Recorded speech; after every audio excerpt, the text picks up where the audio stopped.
Welcome back to another episode of Women That Get Shit Done, the podcast where we talk about real life, real mess, and real women making magic. I'm your host, Amanda. As soon as we said about doing this, I was literally like, we need to get this person on here. So she's a SUP racer, a skateboarder, a community builder, and the powerhouse behind women's surf camps with Hayward Sports, the incredible righteous mum herself, Lauren Newman Warren. Lauren, how are we doing today? Yeah, not too bad. A jam-packed day with Juno's swimming lessons and running around doing bits of work and things like that. Preparing for Christmas. Oh, exciting time of the year.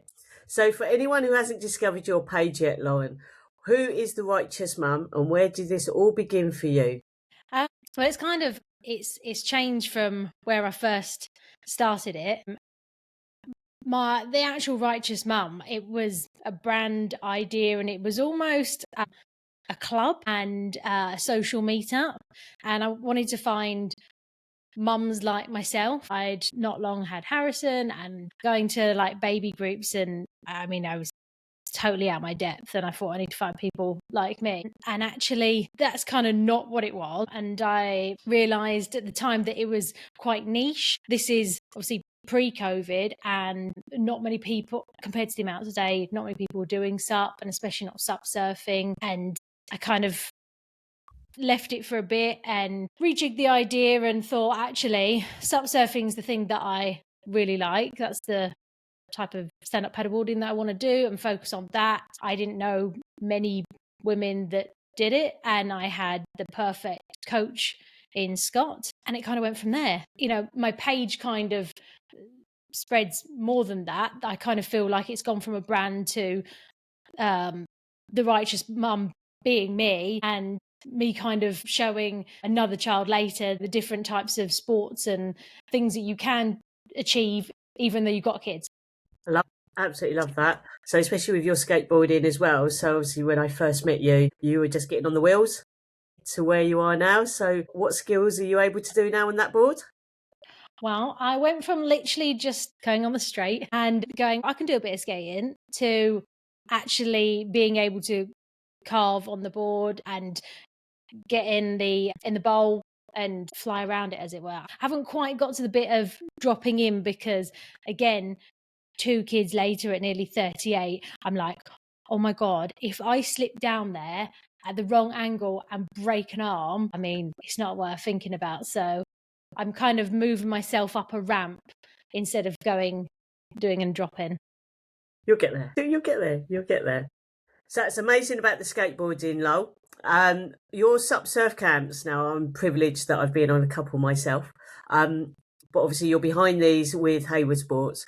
So why did you start the SUP surf camps and why are these camps so special? I think they're special because it's like you come into our own little environment that it's just us.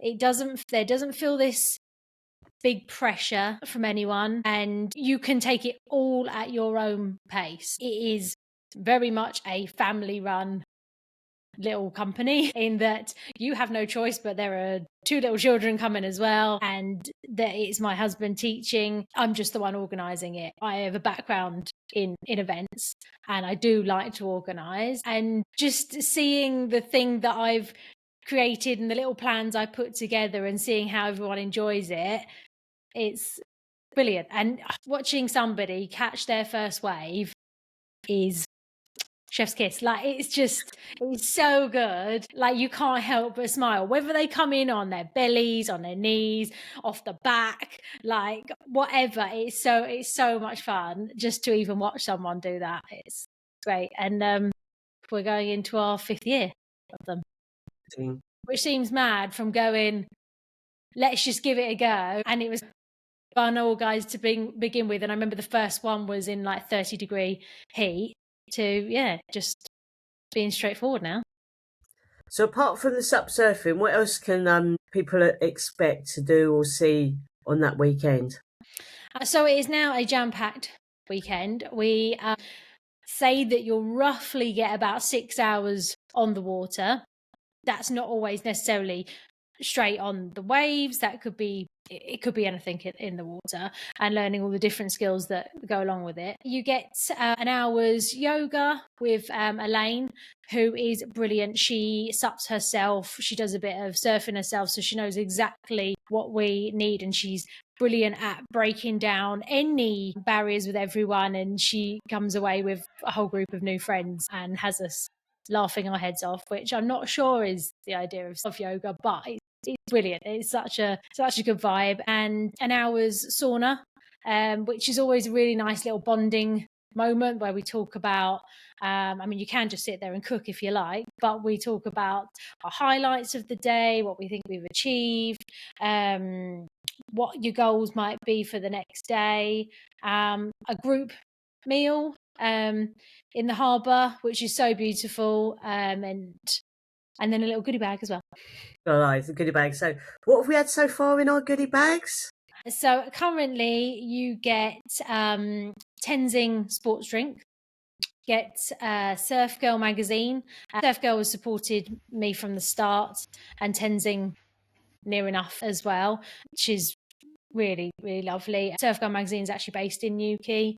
And then we also get Eero UK, which is a liquid, just like an oil-based liquid, which means you don't get water stuck in your ears, which is brilliant for going out surfing. Brilliant. Excellent. So why have you created a women's only space SUP surf camp as opposed to a mixed group one?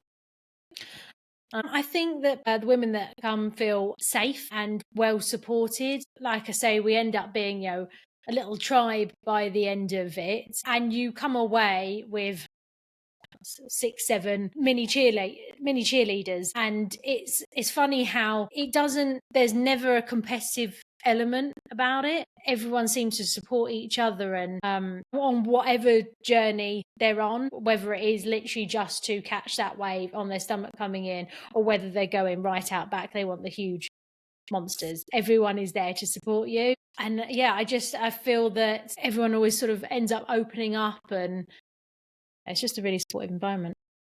I think it's a really good community because despite everything, as soon as you either get on a board or fall off the board, it's quite funny having like 6 or 8 people that are cheering for you, no matter what way up you end. So it's more of a safe environment than where I've been on like mixed camps, which I've really loved and enjoyed being with you. And there's never that kind of fear of people laughing at you because they're laughing with you. There's just, you can completely make a fool of yourself, and it is so safe.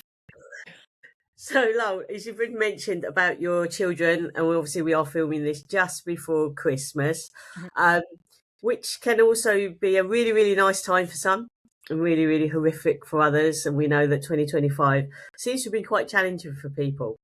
What are you seeing and feeling for other women this time of year? I was making notes for this beforehand, and I got to this, and all my other questions have a good amount of notes, and this one just says overwhelmed. That's it. There is just that list upon list upon list upon list, especially this time of year, of everything that you need to remember and do and think of, and especially having a child in school, you're having to check the school messaging constantly because there is another tombola thing, there is a Christmas jumper day, the list is endless. How do you think Christmas is generally for women? Do you think there's a lot of pressure with regards to like what Christmas looks like, or what you as a mum, what you should or shouldn't be doing? Yeah, massive. Whether it's you've got kids or not, I think there is so much for women to do around this time of year, and pressures of that kind of what you feel you've achieved or not achieved throughout the year and how you're going to start the next year. And I just think that's probably why I sit awake at night.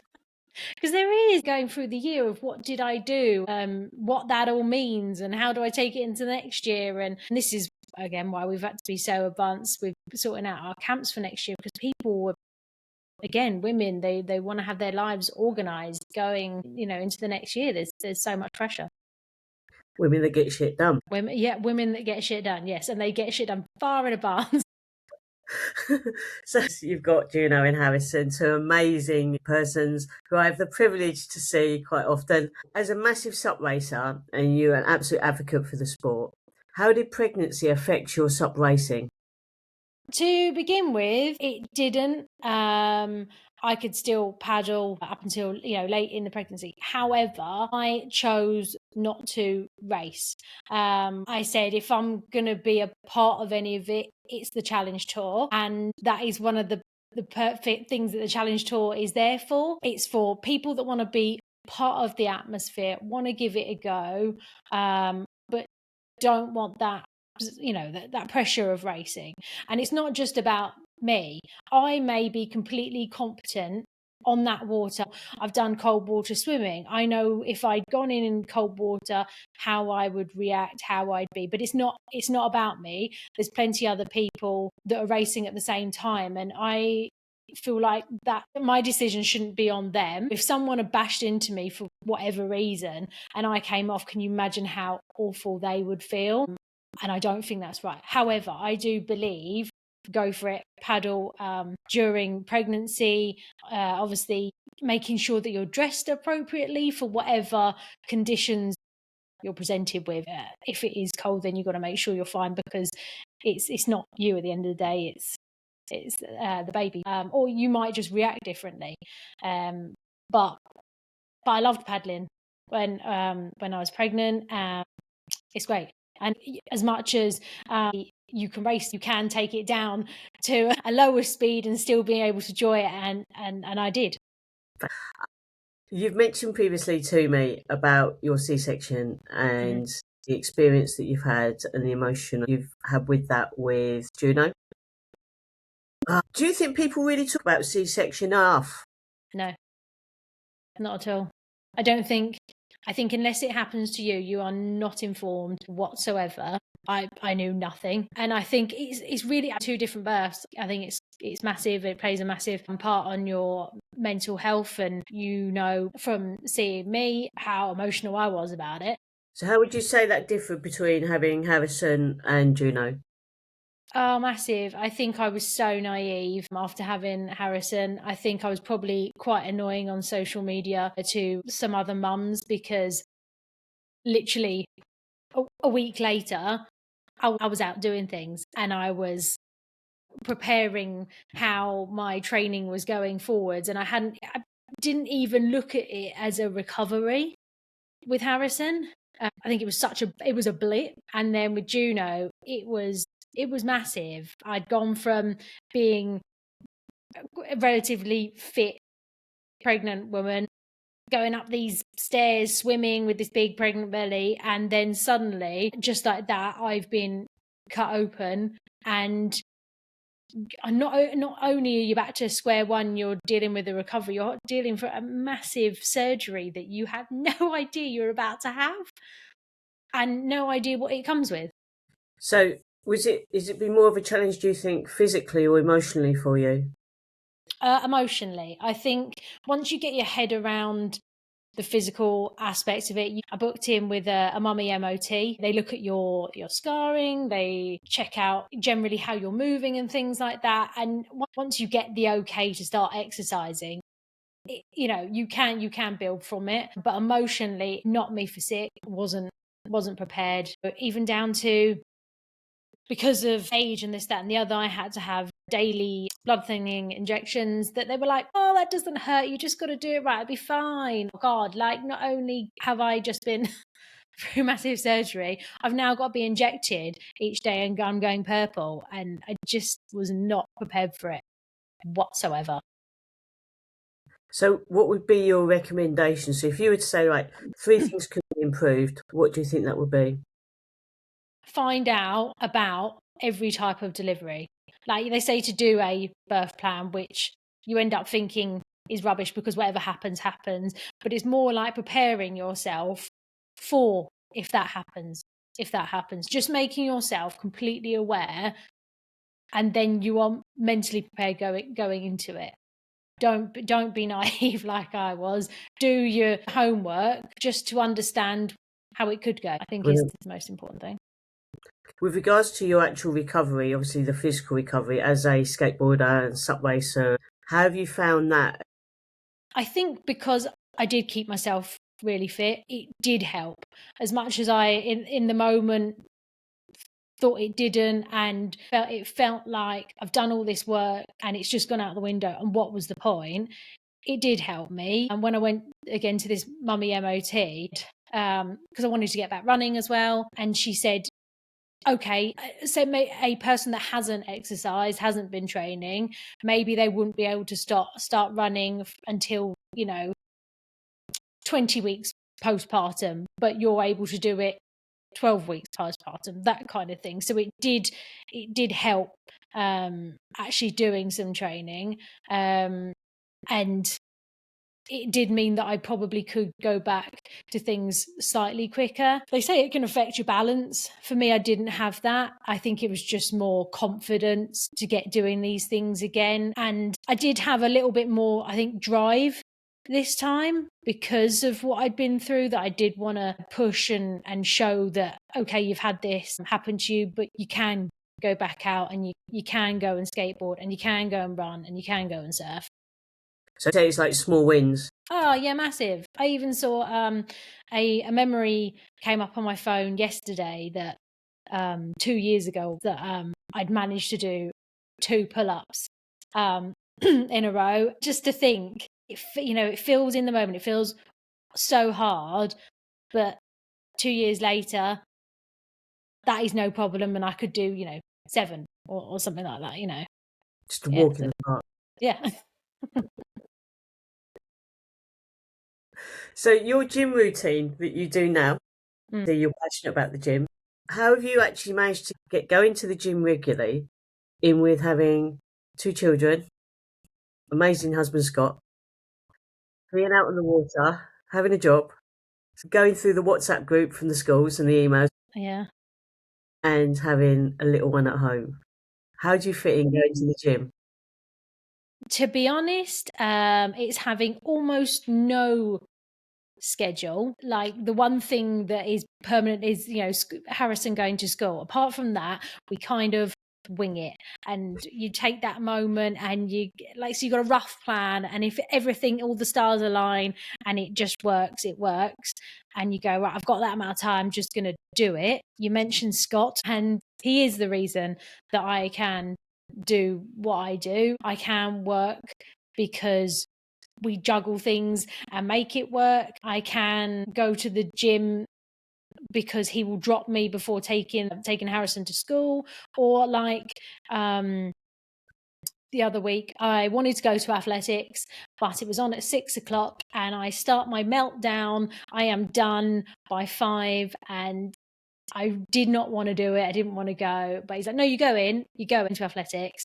And so he pushed me out the door. And of course, by the time I get there, I absolutely love it. But yeah, so a lot of it annoyingly comes down to him. So you fit in athletics as well, amongst everything else in the busy life. Who are you running for now? Thanet AC. Thanet AC. I go to Canterbury track to train. There's a local private school that have got amazing facilities, and we use their facilities. At the moment, during winter, you do a lot of hill stuff, and we are very lucky to have a ridiculous amount of hills and slopes in Ramsgate to run up. I knew I couldn't go to athletics tonight, so I was running at like 20 kilometers an hour on the treadmill, and yeah, that's hard. So to find a little bit more about you, we're going to do some quickfire questions for you. You ready? Okay. Yeah. Okay. A mantra for women in December. Oh, I don't know if I've got one. I always think there is always tomorrow. If today has gone wrong, there is tomorrow. And do not stress yourself out. Do not put even more pressure on. There is tomorrow. I love that. A habit you swear by. I swear by. I wouldn't say it's a habit, but I do swear by yoga. As a form of injury prevention, yoga is key, and I should do it more, but I have been better at it recently. So yeah, that is a good habit. Is that face-to-face yoga, corgi yoga, goat yoga, online yoga? I don't think corgi yoga is a thing. You want it to be a thing, but it's not a thing. It's not a thing.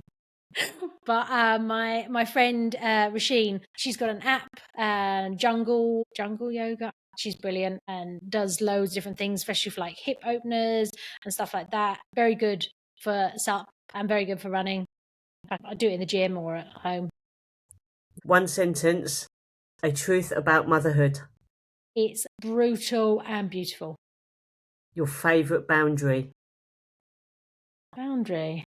I mean, I'm getting way better at saying no. I'd say that's about it. No is a complete sentence. What does getting shit done mean to you?